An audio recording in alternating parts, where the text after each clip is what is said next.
Greetings and welcome back to Nevard's Telling. As you can see, I've been busy in the railway room and I've actually now got a continuous outer circuit laid down. Even though it's with the second-hand track, it's given me a good marker and I've got an idea of where the new track will go. The trouble is, you don't know until you've got everything down how much room you have, and it's very disappointing when you see that the amount of straight track available to you is just not enough to take even a 4-car train properly. I'm going to have to end up getting a couple more curves, but the trouble with 4mm scale is that with these particular type of platforms that are ready made, you can't have them too close to the track, otherwise the coaches just catch on them. But anyway, I've now got an idea of what's going to happen. Here is one of the main lines. Haven't decided yet whether it's the down or the up. I'm not sure which way round I'm going to do it. There is a marker for the other one because I've been trying to work out how to get a bay platform, and I think I've got that coming off of here and going into a bay on this side. So I'm definitely going to need some more curved platform sections, but anyway, that's an idea of what the station layout is going to look like. I've obviously now got to think to myself, right, I need to start building from the back to the front, so the very last thing that will be complete will actually be the station itself. I know that sounds a bit double Dutch, but first thing is get the tracks down and then start with any back scenes and roads and buildings and that. Start from the back and come forward, because I'm going to work it so that I can actually disconnect the track and take that back table away so I can have access along there. And I'm going to do it that way. I've got a little bit of rolling stock out, as you can see. I've got my Pullman train out. We got the brake and dining and parlour cars, and of course the one this end, I don't know if you can see that properly. There it is. Well, that's my youngest daughter's name, so I had to buy it, didn't I? I haven't forgotten my eldest. If I ever see a Pullman car with her name on it, that's a must-do purchase as well. These Hornby signals, quite frankly, as far as I'm concerned, they're way out of scale. Although they say they're not. As far as I'm concerned, you would only see a signal like that if it was, say, the other side of a bridge or a building or something like that. Normally, from the end of the platform, they're going to be much smaller than that. So I have got other signals. I've got some dipole motorised signals, which hopefully I'll be able to fit on here and get to work very nicely. Anyway, it's probably going to be a little while before I do more work on the track, because obviously I want to get the platform bits and pieces in. I've got so many bits of platform, but the good thing is these type of platforms are quite saleable, so whatever I don't need in the end I can bundle together and perhaps get a little bit of a price for them. But anyway, one of the things people like to see, from what I can gather now, is an unboxing. I don't think I've had this one on generally. No, I haven't, that's for sure. I'm going to go around the other side and let's see what we can find, shall we? I can't see what I'm filming here. I've set it up and hopefully you can all see it. This week I'm unboxing something a bit different.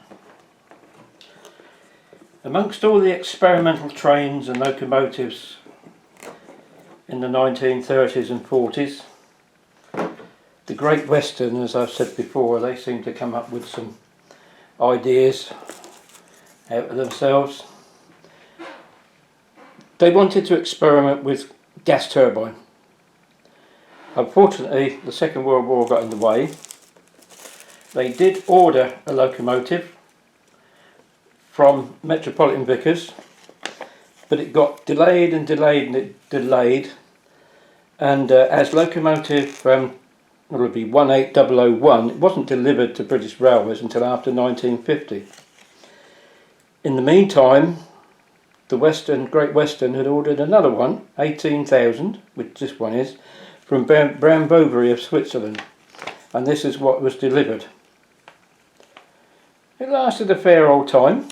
We've got a nice little informative leaflet here. Ran for 10 years or more, finally withdrawn in 1960. And as I understand it now, the Pete Waterman Trust owns the body shell after it had been abroad and stripped down and finally repatriated in the 90s. It's been cosmetically restored, and I think you can now go and see it at the Great Western Society's headquarters at Didcot. But yes, so with the locomotive here, this is a Rails of Sheffield special, and comes with all the bits and pieces you would expect. There's a bag with all the extra air pipes and everything else, and discs and destinations and what have you, plus head code frame notice.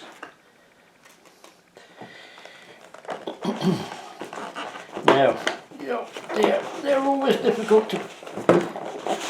You can't fault the packing these days, can you? And my word, this is a heavy piece of kit.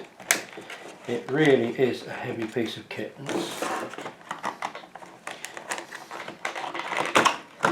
Now I've got a question.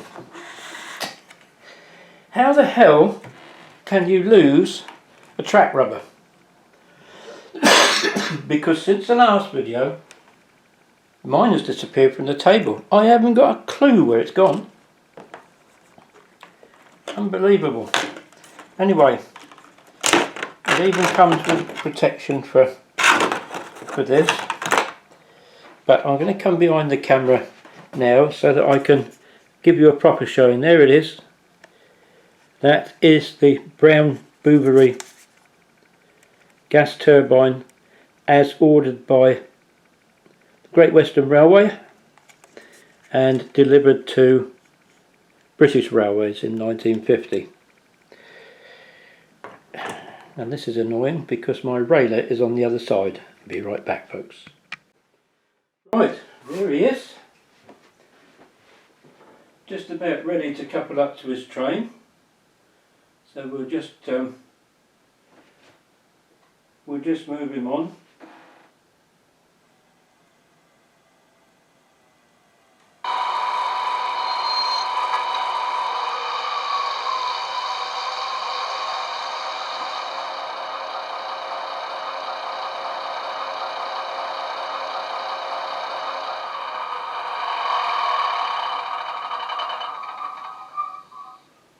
Right.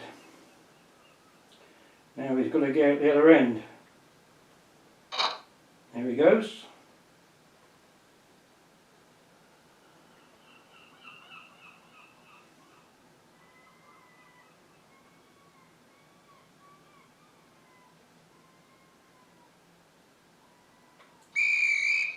That's a bit quick. Driver's not ready yet, guard. He's just getting into his cab, so here we go. Got to sort his clutter out.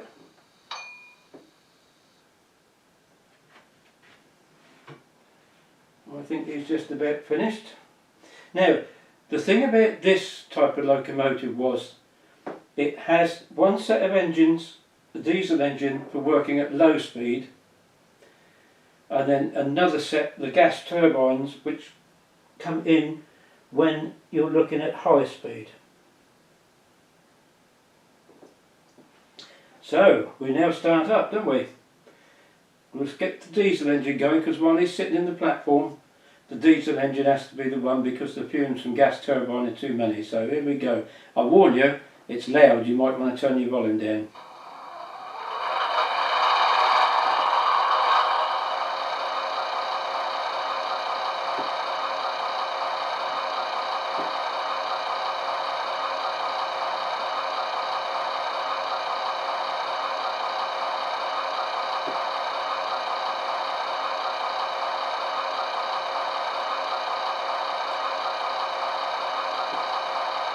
Right, now the guard is ready to blow his whistle.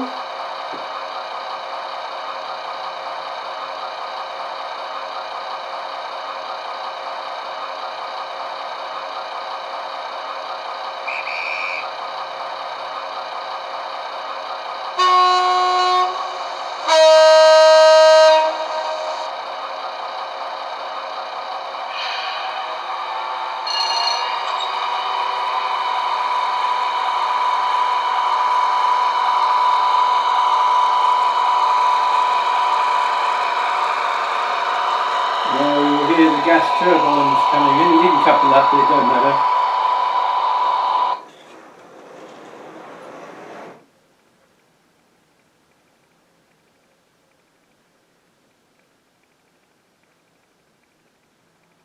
And I've got a bit of a problem with this bit of track, unfortunately. So let's try again.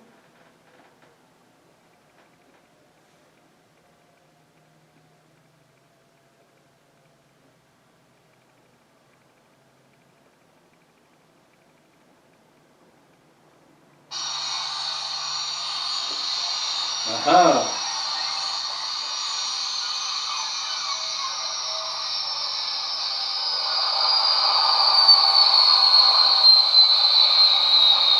You hear the turbine shut down in a minute.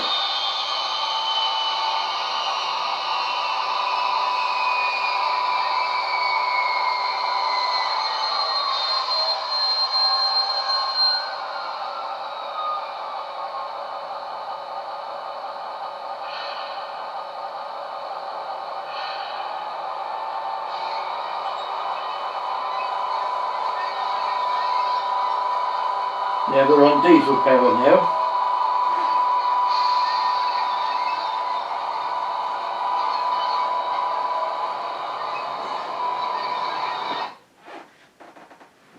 And there's one good reason why it never coupled up. We don't have any NEM couplings on here at the moment. I need to fit some couplings to it before it'll work. In which case, what I'm going to do, I am going to move the Pullman carriages further round so that you can actually have a look at him coming in and out of the station.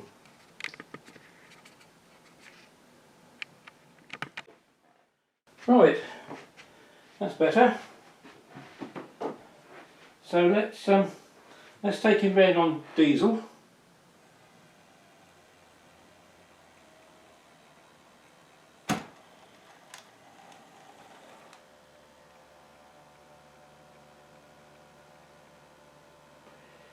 I have a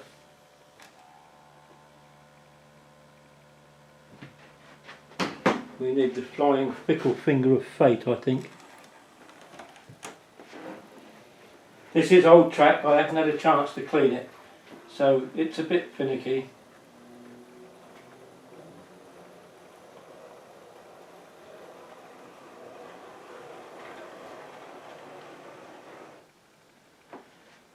Right, so let's go in the opposite direction and see what we can do, shall we?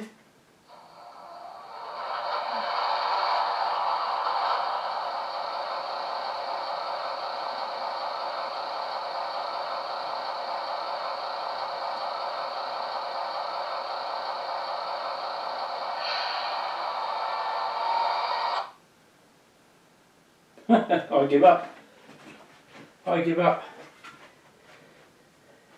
See, the perils of running a model railway.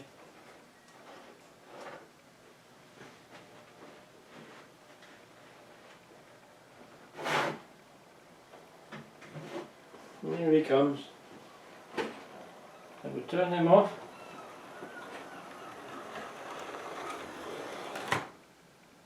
And a thump.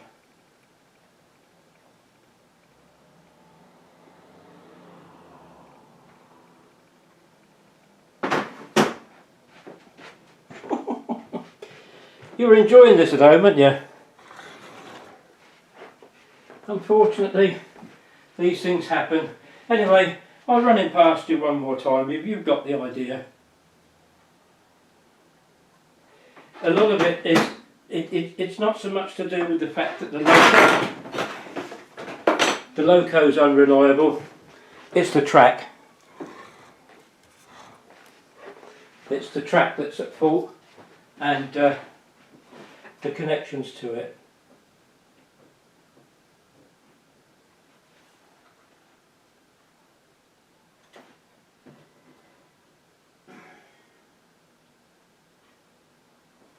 So you don't want to know, does she? You don't want to know.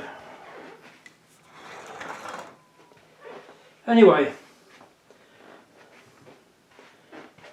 we'll give you a final view. This has been a very unsuccessful unboxing, but you've seen that it does work. And now all I've got to do is clean the track up if I can find a track rubber, because it'll be a little while yet before I'm ready to lay down the brand new track. Once that's all down, we'll have no problem with these. But if nothing else, it's given me a good laugh, so I think I'll leave it there for today, and see you next time.